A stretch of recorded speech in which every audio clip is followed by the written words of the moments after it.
Bora trabalhar, meu povo e minha pova, meus líndios, minhas líndias, meus fofolitos e minhas fofoletes. Estamos juntos mais uma vez, espero que saudáveis, para falarmos de continente africano. Agora um assunto um pouquinho mais delicado, aspectos humanos. Vamos lá! A gente começa com um contexto histórico geral, né, meu povo? A África fez parte de um processo de colonialismo e neocolonialismo global. Durante a colonização europeia da América, a África ela teve a função de ser, basicamente, uma fornecedora tanto de matérias-primas quanto de suporte de navegação para a Europa. Pois é, a África, principalmente as bases portuguesas no litoral africano, serviam para que Portugal fizesse a tal volta na África, que era a navegação, tendo sempre numa das laterais da embarcação a visão da costa continental. Era o medo de ir para o além-mar, né? Ir para o grande mar tenebroso da época. Lembrem-se, um período em que, no início das navegações, se acreditava que o mundo não era redondo e que, basicamente, se você navegasse para o horizonte, você teria uma morte bastante trágica, né? Bom, basicamente esse transporte lateral à costa hoje se chama cabotagem, indo de porto em porto dentro de uma área continental ou de um país. A volta da África fez com que a Europa conhecesse plenamente o continente africano e sua forma, e garantiu, digamos, o entreposto necessário para a colonização da América, para a descoberta, invasão e colonização da América por Portugal, Espanha, Holanda e França. Basicamente, este processo colonial teve alicerce na África, mas um outro processo colonial, o neocolonialismo dos séculos 17, 18 e 19, levaram à divisão do continente entre os países europeus, principalmente Inglaterra, França, Holanda, Bélgica, até mesmo Alemanha e Itália. Bom, a verdade é que nesse contexto de colonização, principalmente americana, a África também serviu de estoque de mão de obra escrava. A escravidão cruel, violenta do povo europeu sobre o povo africano trabalhou com o fato de que o negro africano era mercadoria. E um número entre 50 e 100 milhões de negros foram claramente retirados do continente africano e morreram nesses séculos de escravismo. A gente vê aí a gravura, né, mostrando o processo de escravidão, justamente um processo desumano e amplo, que é parte da nossa história brasileira. Não podemos ignorar a nossa participação como colônia desse processo migratório. Lembrem-se que o Brasil foi o último país do planeta a abolir a escravidão de negros. A África era parte do pacto colonial europeu e latino, por exemplo. Basicamente, a metrópole europeia enviava para as colônias, principalmente a América e a África, seus produtos manufaturados com alto preço. Mas retirava dessas colônias matéria-prima, metais, produtos preciosos e escravos, estes principalmente retirados da África. Esse pacto colonial garantiu o monopólio europeu sobre as colônias africanas e latinas, garantia também muito lucro a partir desse comércio de manufaturados e de produtos naturais. Vejam, basicamente, os navios saíam da Europa com tecidos, com sal, com ferro. com produtos manufaturados, ia para a África, deixava parte desses produtos na África, enchia os navios com escravos, vinha para a América, basicamente da América, retirava também, além do açúcar, do ouro, metais preciosos, e levava estes para a Europa. Este é o comércio triangular que onerou as riquezas e recursos naturais africanos e também latinos, que hoje, além de ser explorado pela Europa, é também explorado pela América do Norte, pelos Estados Unidos principalmente. Este pacto colonial meio que perdura até hoje. Até hoje, esses países poderosos do cenário capitalista moderno usam a África como mercado fornecedor de matéria-prima, commodities, e uma área onde eles podem, inclusive, jogar seu lixo. Essa é a posição que a África continental assume no cenário econômico moderno. Triste, né? O mapa colonial africano, europeu, sobre a África pode ser analisado com calma a partir de alguns elementos básicos. Tudo que está em rosa foi colônia inglesa na África. Vejam, o Egito, a Nigéria, a Costa do Ouro, hoje a região da Costa do Marfim, a região da Rodésia do Norte, Rodésia do Sul, Bechuanalândia e União da África do Sul. Basicamente essas regiões, além de África Oriental Britânica, Uganda e parte da Somália Britânica, foram colônias inglesas. Em verde, as colônias francesas, muito mais saarianas, né, onde tem a Argélia, Tunísia, o Marrocos. Em verde escuro, a Alemanha, com Togo, Camarões, África Oriental Alemã, onde a Namíbia hoje, a África do Sudoeste Alemã. E temos as áreas portuguesas, a Guiné Portuguesa, que é Guiné-Bissau, Angola, Moçambique. São áreas ainda hoje lusófonas, que falam o português. Então é importante que a gente conheça. Ali na região central da África tem a Bélgica, colonizando o Congo belga, né? Região que no final do século XX vai haver, por uma questão de descolonização, conflitos entre Tutsis e Hutus. Uma guerra civil em Ruanda que levou centenas de milhares de mortos por uma intransigência que deriva da época da colonização, mas que é essencialmente étnica.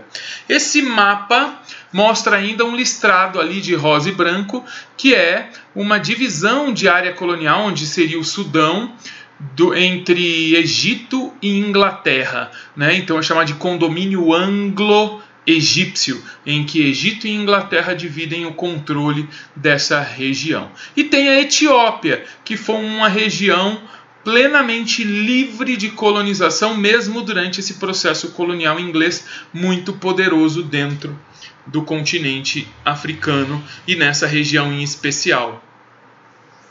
A descolonização aconteceu no século XX, na segunda metade do século. Né? Começa com o Egito e a África do Sul tornando-se independentes. A Etiópia, como eu disse, sempre foi uma nação, um reino independente. E de repente isso começou a se propagar pelas áreas inglesas, posteriormente por áreas francesas, até que lá em 1970 basicamente só as áreas portuguesas ainda eram áreas coloniais e se tornaram independentes nessa década de 70.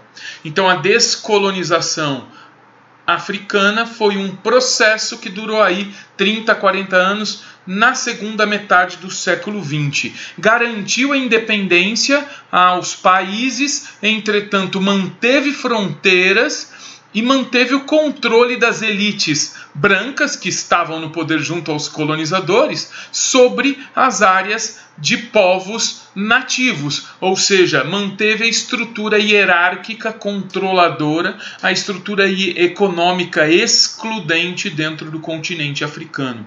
E na África Negra em especial, manteve o controle territorial e econômico nas mãos dos brancos colonizadores, retirando ou mantendo ainda as tribos africanas sem terras, retirando delas o controle por terras que as tribos que para as tribos são tão fundamentais e tão importantes para a sua existência cultural.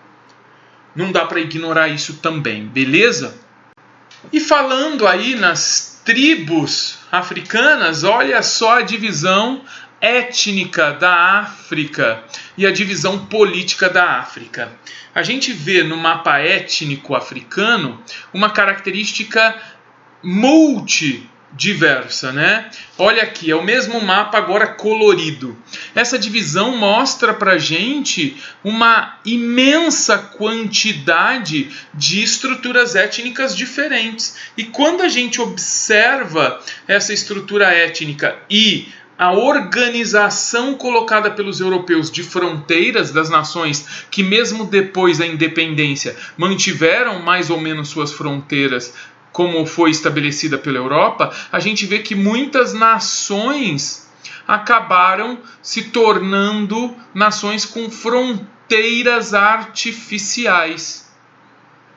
O que ocasiona uma diversidade de conflitos hoje no continente, porque muitas tribos inimigas vivem juntas hoje em territórios que não reconhecem como complementares ou contínuos. E muitas tribos foram divididas entre territórios africanos, o que também é extremamente trágico, dividir povos ao meio. Isso mostra o quanto as fronteiras dos países africanos são fronteiras extremamente frágeis, extremamente fictícias. Tendo visto isso, vamos então sobrepor as divisões étnicas africanas ao mapa político mais atual da África. Bora lá ver o que vai acontecer? Dá uma olhadinha aqui, Olha essa imagem, a atual divisão política africana. Se eu pegar aquelas divisões étnicas que a gente acabou de ver e colocar aqui em cima dessas fronteiras que derivam muito do processo colonial europeu estabelecido sobre a África, olha só o que a gente tem. A gente tem uma multidiversidade, como eu disse agora há pouco, de etnias que foram divididas ao meio, estão entre duas ou mais nações. Olha essa região aqui, entre o Chad e o Sudão. É uma região que hoje leva ao Sudão o conflito em Darfur. Um conflito étnico porque duas etnias, dois países detêm pedaços de uma mesma etnia.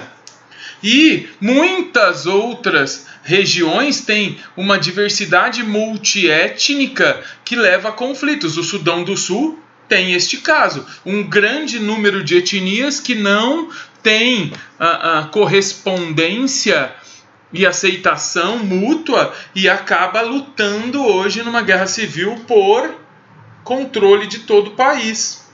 Então, quando a gente observa essa sobreposição, a gente entende aquilo que eu disse agora há pouco, como as fronteiras africanas são frágeis, como elas são fictícias, como elas devem mudar, muitas vezes ainda nas próximas décadas e nos próximos séculos, porque é uma questão muito mal resolvida.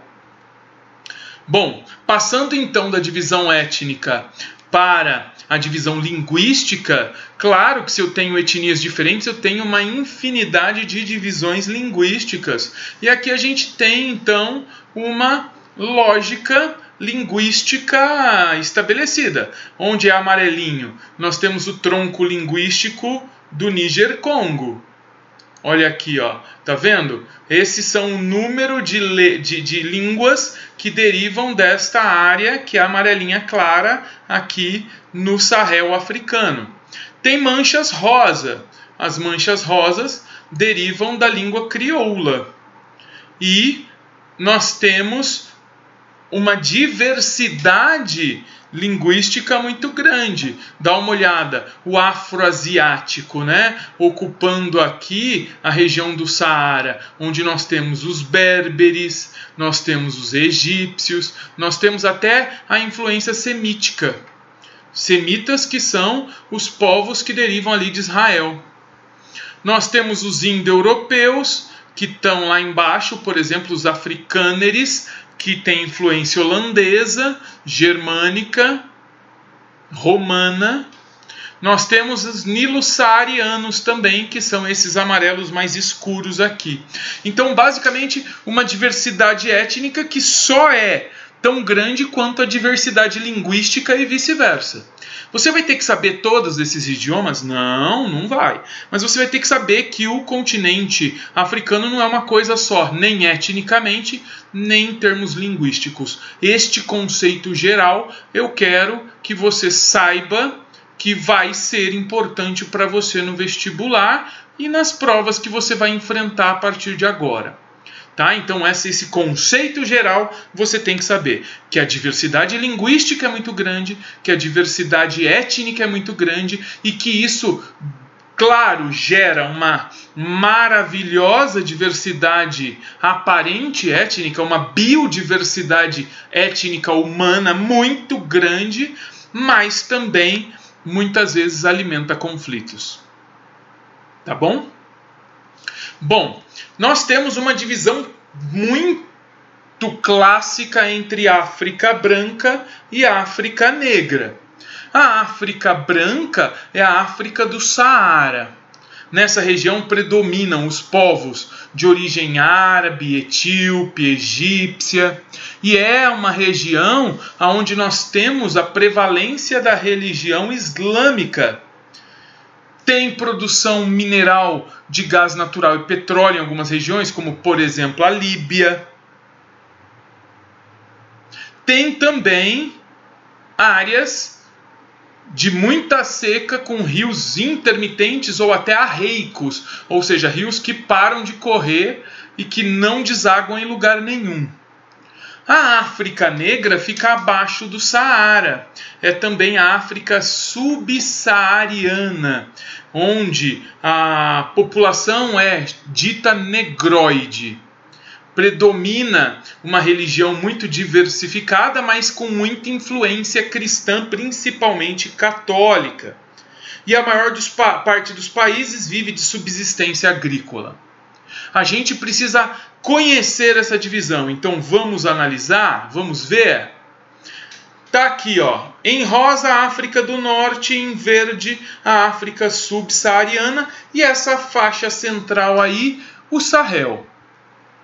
A África Norte predomina a população islâmica. A África negra ou subsaariana prevalece condições socioeconômicas tribais, prevalece condições de produção de alimentos de subsistência e as religiões católica e regiões africanas também são muito fortes aí nesta região subsaariana. Então você precisa conhecer o Magrebe, que é o nome da África branca ou África do Norte, e você precisa conhecer a África negra ou subsaariana. No meio do caminho, essa área chamada Sahel é a área de desertificação contínua e a região mais pobre do planeta. Tá? Então, não se esqueçam, África do Norte ou África branca também pode ser chamada de Magrebe africano, que é uma palavra árabe que indica a terra onde o sol se põe. E a África negra ou subsaariana é a África das populações tribais negroides, tem maior precariedade socioeconômica e também uma organização econômica, que a gente vai ver mais à frente, de produção de subsistência. Olha aí as religiões na África. Em verde, a área de domínio islâmico na África branca, no Maghreb africano. E em vermelho, as áreas de domínio cristão, principalmente católico, que é a África, boa parte da África negra, né, da África subsaariana. Ainda hoje no continente, 51% dos habitantes são cristãos, muçulmanos 43% e outros, que envolve aí grupos com religião minimalista, com religião fetichista, ocupam aí 5, 6%. Mas Paquito, eu não sei muito bem o que significa isso. Vamos ver daqui a pouquinho, tá bom? Dá uma olhada aí então o mapa que tá mais bonitinho, né? Das áreas com mais de 70% de população islâmica, o verde bem escuro. Na faixa entre 50% e 70% esse verde intermediário. Entre 30% e 50% áreas como, por exemplo, a Etiópia, ou aqui a região da Tanzânia. E abaixo de 30% as áreas verdinho claras, que aí tem predomínio cristão católico. Basicamente, as regiões minimalistas ou animistas são aquelas que acreditam que existe alma, ânima, daí o conceito animismo, e que todos os objetos da natureza podem vir a ter uma alma. Por isso que muitas religiões animistas e minimalistas rezam para o deus pedra, para o deus árvore, para o deus sol. É uma característica das religiões tribais africanas. O animismo, né, basicamente mostra que todo corpo material possui uma entidade espiritual vinculada a ele, uma alma, uma ânima. E o fetichismo é uma prática de muitas religiões tribais africanas, também muito conhecida no voodoo, uma prática religiosa ali do Haiti, na América Central, que se baseia na crença de que você pode criar ações físicas em talismãs, em objetos, em bonecos, máscaras, desenhos, pinturas. Você pode colocar ações físicas nesses objetos e dominar a alma de pessoas mesmo à distância. É a crença de que ações físicas proporcionam controle de pessoas por uma coisa meio que, digamos, mágica. Né? Então aquela ideia do voodoo, que o cara faz o bonequinho do voodoo, que pega a agulha e espeta, o outro morre. Isso daí, na verdade, é uma prática, um pensamento, uma espécie de cultura religiosa que deriva do fetichismo.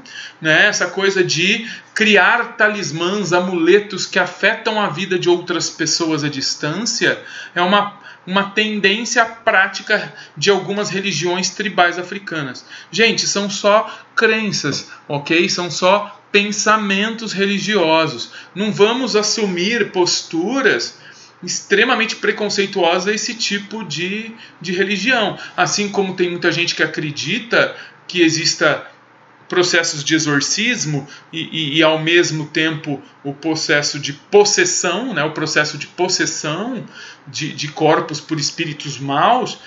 Os africanos acreditavam que eles podiam ter poder sobre outros através da prática do fetichismo. Eles acreditavam que elementos, mesmo inanimados na nossa concepção, poderiam ter alma, ser animados, ter ânima em relação à visão deles de mundo. É apenas uma visão religiosa diferente. Beleza? Chegamos ao Sahel africano, essa divisão entre o Maghreb africano, a África branca, a África islâmica, e a África subsaariana negra. O Sahel africano é essa área muito seca, aonde nós temos o avanço da desertificação. Vejam as setinhas aqui mostrando o avanço da desertificação na região do Sahel. Uma região que tem se desertificado, mas uma região também em que a perda de território por parte das antigas tribos e das antigas sociedades tribais africanas levou essas sociedades há uma disputa pelas terras que ficavam à disposição delas, que eram pouquíssimas, que culminou com guerras civis extremamente violentas. E essa é uma região de clima semiárido, em que o povo que conseguia um pedaço de terra desmatava e tentava produzir o que fosse possível nessa região semiárida, o que levou à ampliação da desertificação. Então é uma região que passa pelo controle territorial europeu, a perda de territórios pelas tribos locais, a disputa de terras, e uma vez conquistadas as terras que os europeus não queriam, normalmente semiáridas, levou então essas tribos e os europeus em geral também a desmatar um pouco da vegetação de steppes, aquela vegetação semiárida que a gente aprendeu no vídeo passado, né? A desmatar um pouco daquela vegetação e garantir o avanço da desertificação, levando à miséria absoluta. O conflito armado aumenta a situação de miséria. O avanço da desertificação no Sahel aumenta a situação de miséria. E aumenta uma situação de calamidade humana, que é extremamente terrível. E que eu já, da mesma maneira que fiz no vídeo passado, não vou explorar de forma deselegante, né, aqui. Né, se é que dá para ser elegante com esse tema. Começar a encerrar esse nosso assunto de população africana, vamos à demografia, que é o estudo estatístico da população. Vejam aqui este gráfico. É o gráfico da evolução da população absoluta, que é a população exata, contada um indivíduo por indivíduo no continente, e como esse crescimento de população se manifestou no passar dos séculos. Vejam que um crescimento de população começou a ser ensaiado de 1650 a 1750, mas aí o processo de colonização e escravização levou a uma queda no número de população, porque os homens eram escravizados ou mortos, né? Então houve um decréscimo populacional no continente, mas depois de 1850 houve o que a gente chama de expansão da população absoluta, que no século XX, pós-década de 50, levou a um baby boom, a uma explosão de nascimentos. E aí nós chegamos aqui a uma população que beira 1,5 bilhão de pessoas e que possivelmente vai chegar em 2050 a 2,5 bilhões de habitantes no continente africano. O crescimento vegetativo da África, ele é extremamente alto, mas vejam, mesmo aqui nós podemos notar que esse crescimento vegetativo, ele, apesar de muito alto aos padrões normais do mundo, ver um país, por exemplo, que já fez sua transição demográfica, já estável, rico, ele tem 0,7 no máximo de crescimento vegetativo. A África está com 2,5, quer dizer que você tem um crescimento de 25 pessoas a cada 1.000 habitantes, o que é um crescimento muito grande. Mas ainda assim é um crescimento positivo, está crescendo ainda, mas em ritmos que vêm decaindo com o passar do tempo. Há uma tentativa de controle de natalidade. A taxa de fertilidade, que é o número de filhos por mulher, tem decaído na África, apesar de ainda ser muito alta. Enquanto nós temos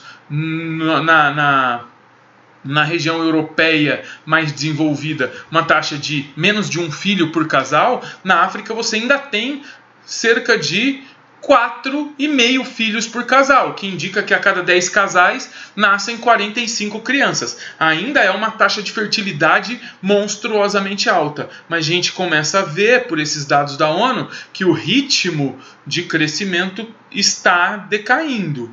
Ainda é crescimento, mas está decaindo o ritmo de crescimento. Bom, aqui a gente consegue perceber aonde se concentram as principais áreas de densidade demográfica africana. O que vocês podem perceber é que aqui, nessa região do Egito, nós temos alta taxa de densidade demográfica, assim como na Nigéria, na região do Lago Vitória e lá embaixo na África do Sul. São os países com maior concentração populacional, a maior densidade populacional. E que no interior do continente africano a densidade populacional é média-baixa. E nas áreas de deserto, tanto na Namíbia quanto no Saara, a densidade é bem baixa de habitantes por quilômetro quadrado.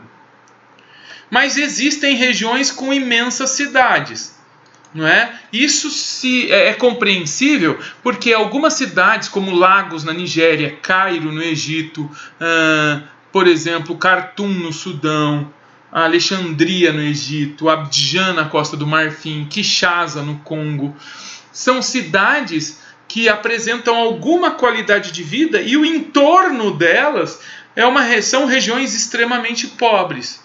É o caso de Joanesburgo, na África do Sul, mas é o caso de Lagos, também aqui na região da Nigéria. E isso faz com que populações dos entornos migrem para esses centros urbanos, formando assim megacidades, que são cidades com mais de 10 milhões de habitantes. E a África já tem aí 4, né? Kinshasa, Joanesburgo, Cairo e Lagos.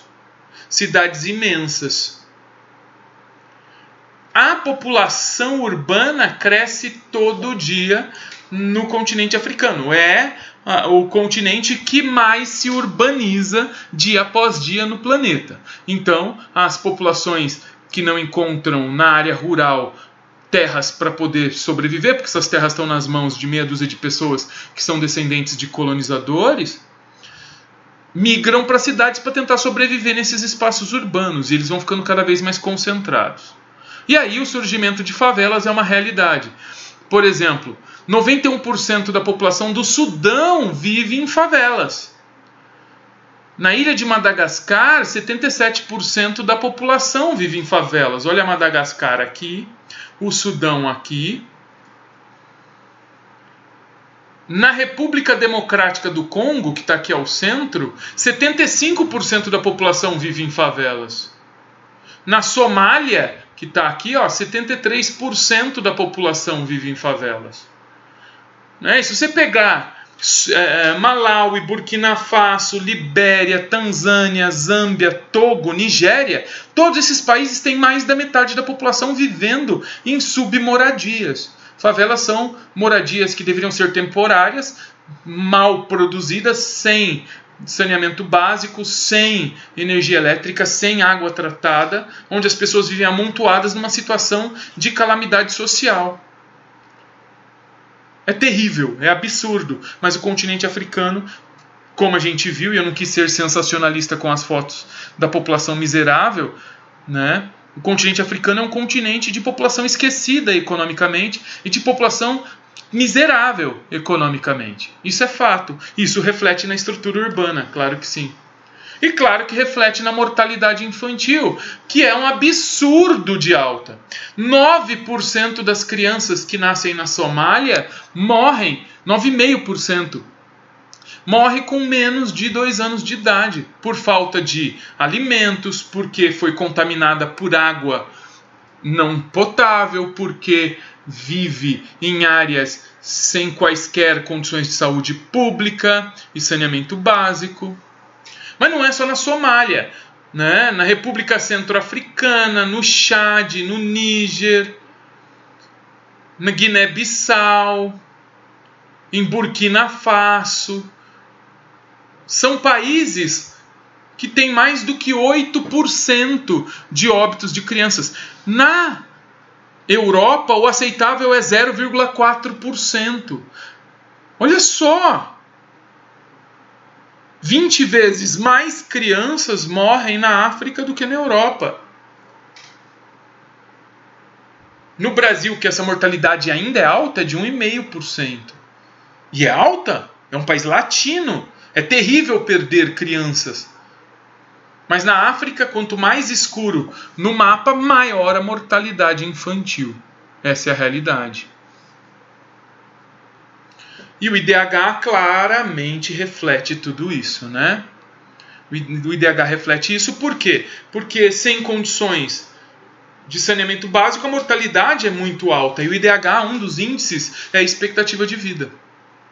Claro que economicamente também a África não está inserida de forma adequada no capitalismo. É um continente que vive, como a gente começou falando, ainda uma situação de controle metropolitano, ainda é colônia economicamente falando. Não é politicamente mais, mas economicamente ainda é hiperexplorada. Então, obviamente que a base financeira que compõe o IDH também vai jogar lá para baixo. E dos 50 últimos lugares no IDH, nessa tabela colocada pela ONU em 2018, os últimos 50 lugares, de 2019 só sai esse ano, tá? Então essa é a última. Os 50 últimos lugares, 46 são da África. O que é africano aqui? República Centro-Africana, Níger, Chad, Burkina Faso, Burundi, Guiné, Sudão, Moçambique, Serra Leoa, Eritreia, Guiné-Bissau, Libéria, República do Congo, Mali, Etiópia, Gâmbia, Djibouti, Costa do Marfim, Malawi. Todos aqui dos 170 ao 188 são africanos. O primeiro não africano é o Afeganistão. Depois vem o Iêmen, que também não é africano, e aí vem Benin, Togo, Sudão, Uganda, todos esses africanos de novo. Quer dizer, dos 50 piores IDHs do mundo, 47 são africanos. E a África tem 54 unidades federativas, nacionais, 54 países. O continente inteiro tem péssima expectativa de vida, tem baixíssima participação mercadológica no capitalismo e tem uma estrutura social horrenda. Por isso o IDH tão baixo. E aí, para a gente finalizar, a estrutura etária de 2 países africanos muito pobres. E praticamente a África inteira tem essas características piramidais. O que é isso? A pirâmide etária marca para homens e mulheres o percentual ou o número em milhões de habitantes que está em cada faixa etária. E a faixa varia de acordo com o que o demógrafo quer. Então, neste caso aqui, a cada 4 anos. De 0 a 4, de 5 a 9, de 10 a 14, até chegar aos 100 anos de idade ou mais. O que a gente pode ver é que as faixas abaixo dos 14 anos detêm a maior parcela da população, tanto masculina quanto feminina. Quer dizer que a base dessa pirâmide etária é muito larga, o que mostra que o país é muito pobre e não controla a sua natalidade. E o topo da pirâmide é muito fino, o que mostra que pouquíssima gente chega à velhice. Por quê? Porque a vida é tão ruim que as pessoas morrem muito jovens. A expectativa de vida é muito baixa. Então a base larga e o topo estreito mostra a miséria na qual estão submetidos os países que detêm esse tipo de pirâmide. São países muito subdesenvolvidos. A gente vê isso na pirâmide da Somália, com base extremamente grande, topo extremamente fino, e também na pirâmide etária da Etiópia. E se eu pegar as pirâmides etárias de 99% dos países africanos, a gente vai ver essa correspondência. Quem foge um pouco disso são países como Egito, África do Sul, Argélia. O restante mantém essa estrutura de país subdesenvolvido, extremamente pobre. Ok? Bom, gente, ficamos aqui. Desejo a vocês uma ótima semana, desejo a vocês muita saúde, mantenham-se saudáveis, mantenham-se em quarentena durante o coronavírus. Um grande beijo no coração e tchau!